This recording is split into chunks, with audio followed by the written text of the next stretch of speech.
located in Southeast Asia, while its neighbor up in the Northwest is a communist, the Philippines has a democratic, republican, and presidential government. A problem in society today is that there has been lack of knowledge about how the national government functions. People today think the president alone is the reason for things happening in the country. But that's not true.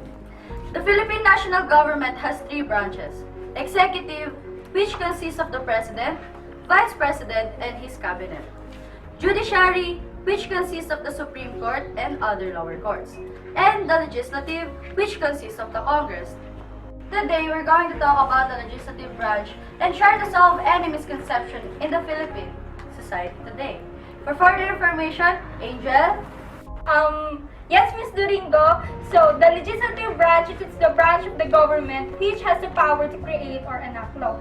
The legislative branch is represented by Congress, which can be subdivided into two houses. The upper house, which is the Senate, and the lower house is the House of the Representatives. The Senate is headed by a Senate President, which the members are appointed by a national election, while the House of the Representatives is headed by the Speaker of the House, and each member is elected only through the respective districts they represent. All through the main power of the Congress is to create or enact law. They also possess other powers over the rest of the government, and they are namely: Number 1. Appropriations power.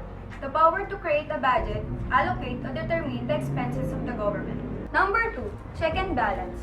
Power to check and balance the power of the other branches in the government. Three items fall under check and balance. Number 1. The extension of the martial law, which requires a majority vote in all Congress. To extend the martial law, way past its 60-day limit. Number 2. Confirmation powers. The power of the Congress through commission on appointments to check if a certain individual appointed by the President is credible and capable for the position given to him or her. Number 3 is to check and balance treaties in which the President has participated in. In order for treaty to be passed, it needs a two-thirds vote from the Senate. Judicial power, it is the power to judge and review the viability of an election contest through electoral tribunals of the both houses, House of Representatives Electoral Tribunals and Senate of Electoral Tribunals.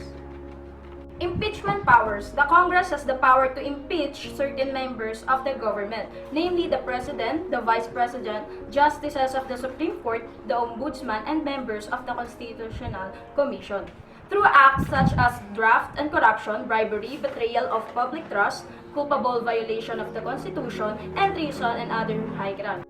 Lastly, the constituent powers. It is the power given to the Congress to revise or amend the Constitution through grounds of irrelevance to current times, or a change in the type of government. The powers can be done in three forms. First, the constituent powers, where Congress alone gets to change the Constitution. Second, the Constitutional Convention, where Congress picks certain individuals to make or change the Constitution. Third is the People's Initiative, where the citizens have the chance to make changes to the Constitution. Every fourth Monday of July, start of the regular session of the Congress. Legislation process. Filing calendaring for first reading.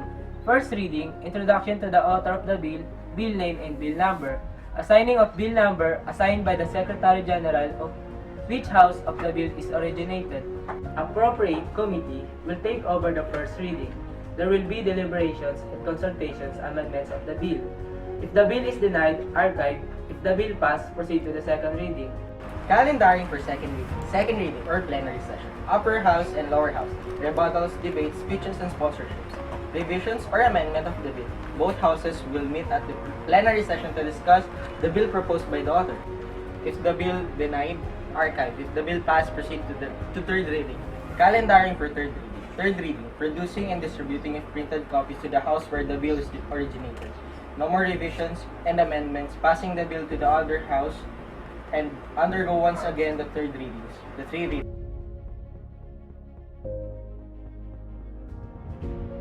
If the President vetoed the bill and has a veto message, the bill will be returned to the House where it originated.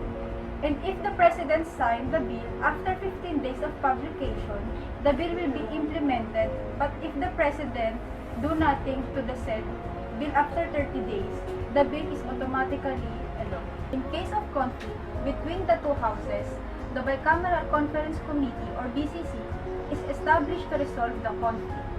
It has equal member of House of Representatives and Senate. Back to you, Katie. Today, we talk about the legislative branch of the government.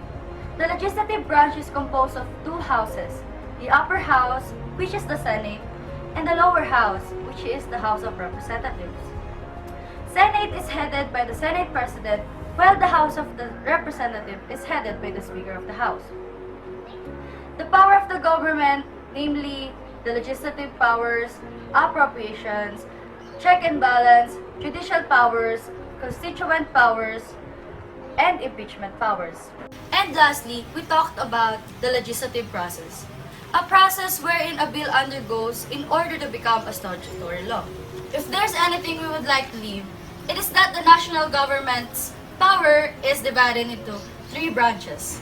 Each one has its own functions and powers, sometimes to check and balance the other branch. Therefore, as a citizen of the Philippines, one should not blame whenever something happens in the country by the efforts of one branch only.